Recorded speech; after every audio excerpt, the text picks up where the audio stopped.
Assalamu alaikum, my dear students. Myself, Tawheed Parvez Bhatt, VPPT Resource Person, Diet Bandipora. Today, I am going to deliver part second of my lecture third, that's Mendel's Principles of Inheritance.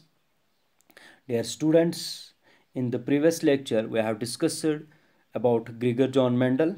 We have discussed monohybrid cross, dihybrid cross.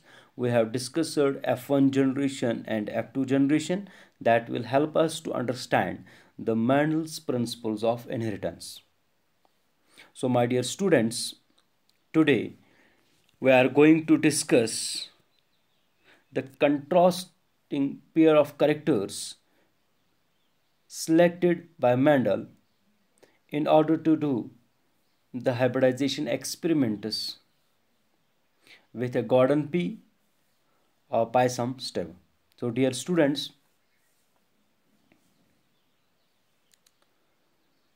Hybridisation experiments को समझने के लिए जो Mendel ने किए, हमें पहले समझना है कि मेंडल ने कौन से contrasting pair of characters choose किए हाइब्रिडाइजेशन एक्सपेरिमेंट्स के लिए। सो जब हम मेंडल की बात करते हैं तो मेंडल ने सिलेक्ट किए 7 pair of contrasting characters in a garden pea. उन 7 पेयर्स ऑफ कंट्रास्टिंग कैरेक्टर्स को लेके मेंडल ने हाइब्रिडाइजेशन एक्सपेरिमेंट्स किए। उसके बाद जो मेंडल ने रिजल्ट्स दिए, so on behalf of that results Mendel devised the precised mathematical pattern of transmission of heredity units. यानी कि हमारे पास जो रिजल्ट आया वो न्यूमेरिकल रिजल्ट आया, मैथमेटिकल पैटर्न में रिजल्ट आया आफ्टर डूइंग हाइब्रिडाइजेशन एक्सपेरिमेंट्स। तो मेंडल ने जो 7 पेयर्स ऑफ कैरेक्टर्स चूज किए, उनमें से पहला पेयर जो था दैट्स ऑफ सीड शेप। जो पी प्लांट के सीड्स होते हैं वो या तो राउंड होते हैं या रिंकल्ड होते हैं। तो पहले उसने ये कंट्रास्टिंग पेयर सिलेक्ट किया, उसमें राउंड सीड्स लिए उसने और रिंकल्ड सीड्स लिए। Round seeds as a dominant character और wrinkled seeds as a recessive character. उसके बाद दूसरा जो था that is the seed colour. जब हम सीड की बात करते हैं, सीड कलर में उसने येलो सीड्स लिए और ग्रीन सीड्स लिए। तो yellow seeds as a dominant character और ग्रीन सीड जो था एज ए रेसेसिव कैरेक्टर। उसके बाद मेंडल ने सिलेक्ट किया सीड कोट कलर। सीड का जो कोट होता है उसका कलर। तो सीड कोट जो होता है या तो वो कलर्ड होता है या वाइट होता है, और coloured as a dominant character और white as a recessive character. उसके बाद पॉड शेप, जिसमें सीड्स प्रेजेंट होते हैं उसको हम पॉड बोलते हैं, और वो पॉड शेप या तो इनफ्लैटेड होती है या तो कॉन्स्ट्रिक्टेड होती है। या आप घर में भी चेक कर सकते हो, अगर आपके घर में पी प्लांट्स आज मौजूद है तो आप देख सकते हो, ये सारी चीज़ें आप वहाँ पे आइडेंटिफाई कर सकते हो। ये कैरेक्टर्स आप इजीली आइडेंटिफाई कर सकते हैं। क्यों? क्योंकि जब हम देखते हैं कि जो पी प्लांट होता है इसके जो कैरेक्टर्स होते हैं वो इजीली आइडेंटिफाई होते हैं, वो इजीली डिटेक्टेबल होते हैं। उसके बाद इसी में उसने पॉड कलर लिया। पॉड में पॉड कलर या तो ग्रीन या तो येलो, और जो ग्रीन वो डोमिनेंट और जो येलो वो रेसेसिव कैरेक्टर। और डियर स्टूडेंट, उसके बाद फ्लावर पोजीशन उसने ली। फ्लावर पोजीशन या तो फ्लावर जो है वो ग्रो हो जाएगा एक्शियल पोजीशन पे या टर्मिनल पोजीशन पे, और एक्शियल पोजीशन जो उन्होंने ली वो थी डोमिनेंट और जो टर्मिनल पोजीशन वो रेसेसिव। और लास्ट वन जो उसने लिया that is the stem length, that may be the long और शॉर्ट, यानी कि जो हमारा प्लांट है इट मे बी टॉल और डिवॉर्फ। तो उन कैरेक्टर्स, उन 7 पेयर ऑफ कैरेक्टर्स को चूज करके मेंडल ने परफॉर्म किए हाइब्रिडाइजेशन एक्सपेरिमेंट्स, जिसके थ्रू मेंडल ने समझा how characters gets transmitted from parent to offspring. तो डियर स्टूडेंट्स, उसके बाद हम समझेंगे हाइब्रिडाइजेशन क्या होती है और क्रॉसिंग टेक्निक क्या होती है जो मेंडल ने यूज़ की in order to perform the hybridization experiments. तो डियर स्टूडेंट्स, हाइब्रिडाइजेशन की जब हम बात करते हैं, ये एक ऐसी प्रोसेस है जिसमें हम इंटरब्रीड कराते हैं between the individuals of different species और between the individuals of same species. यानी कि जो ब्रीडिंग होती है, या हम कहेंगे जो क्रॉस होता है, या तो हम क्रॉस कराते हैं between the individuals of different species, जिसको हम बोलते हैं इंटर स्पेसिफिक हाइब्रिडाइजेशन। यानी कि जब हम डिफरेंट स्पीसीज को क्रॉस कराएंगे एक दूसरे के साथ, इंटरब्रीड कराएंगे एक दूसरे के साथ, उसको हम बोलेंगे इंटर स्पेसिफिक हाइब्रिडाइजेशन। और जब हम क्रॉस कराएंगे between the divergent individuals of the same species, तो उसको हम बोलेंगे intra specific hybridization. Inter specific hybridization की आप एग्जांपल ले सकते हो, that is of donkey and mare. और जो वहाँ पे हमें ऑफस्प्रिंग मिलता है डोंकी और मेयर को इंटरब्रीड कराने के बाद, उसको हम बोलते हैं म्यूल, जिसको हम उर्दू में खच्चर बोलते हैं। वो हाइब्रिड होता है, क्योंकि जो organism by the process of hybridisation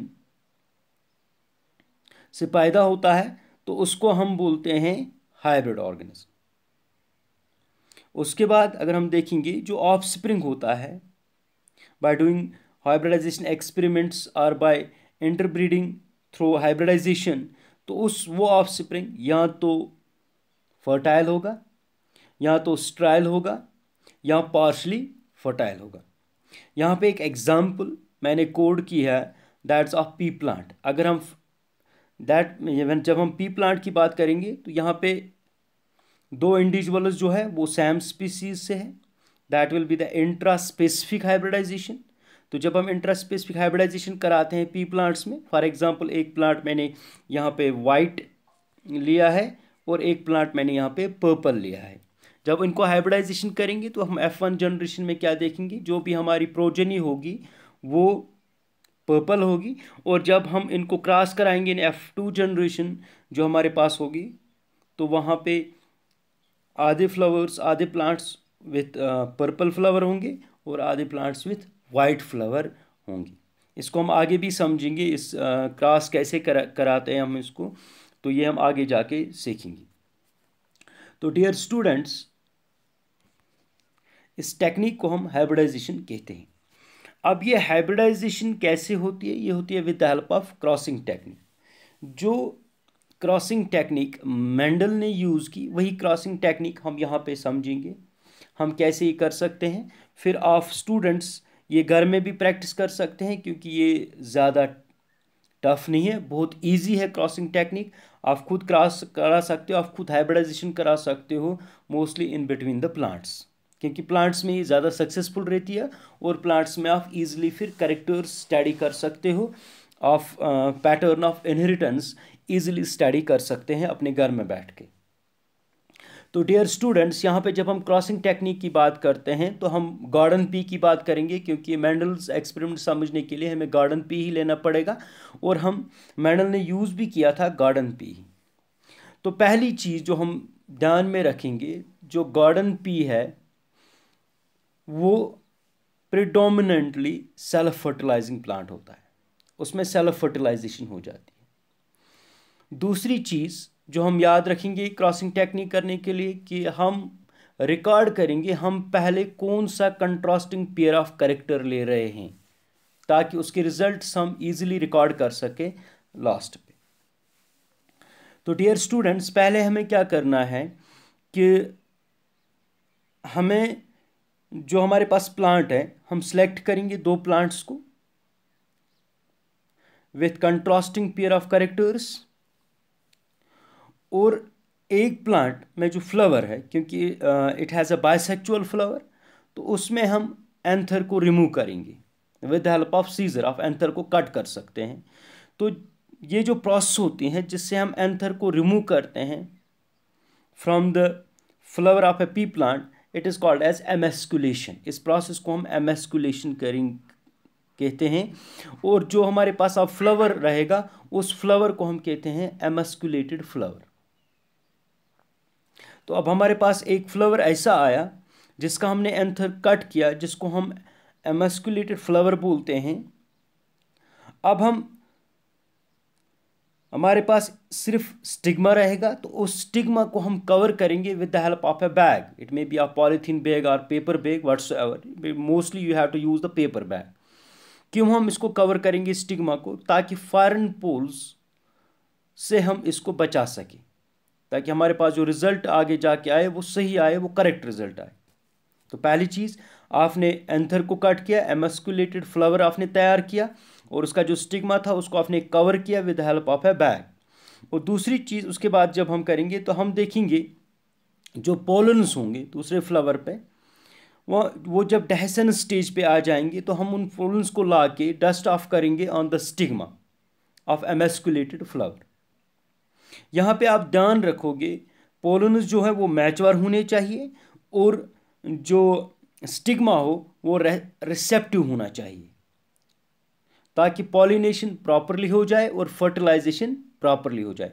तो जो ही फर्टिलाइजेशन हो जाएगी उसके बाद सीड्स बनेंगे, और उन सीड्स को हम फिर से सॉफ करेंगे, उनको हम बोएंगे.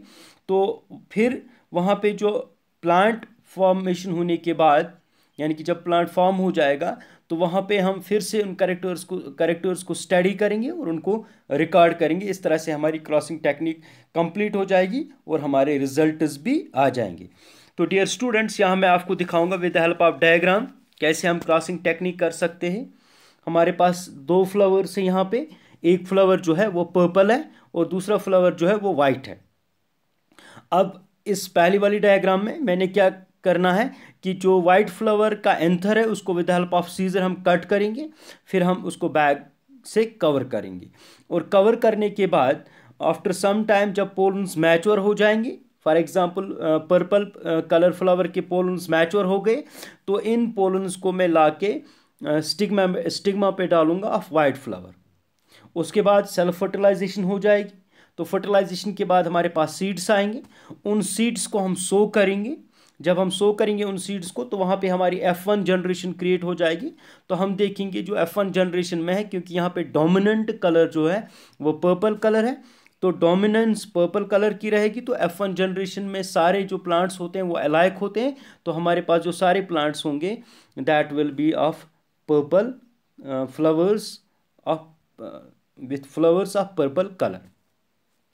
तो दूसरी डायग्राम में भी यही चीज़ हमने दिखाई है.